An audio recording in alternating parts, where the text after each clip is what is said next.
మీలో చాలామంది అనుకుంటున్నారేమో, దేవుడు ప్రేమిస్తే నాకు ఫ్లాట్ ఏదన్నా, దేవుడు ప్రేమిస్తే నాకు ఇల్లు ఏదన్నా. ఇవన్నీ పిచ్చిదానా, తగిన కాలం ముందు దేవుడు ఇస్తాడు.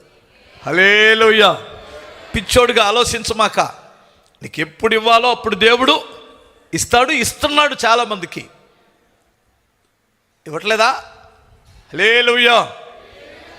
అసలు ఇది కదా కావాలి.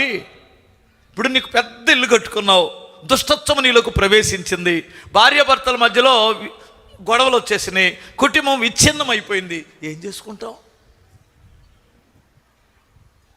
హల్లెలూయా.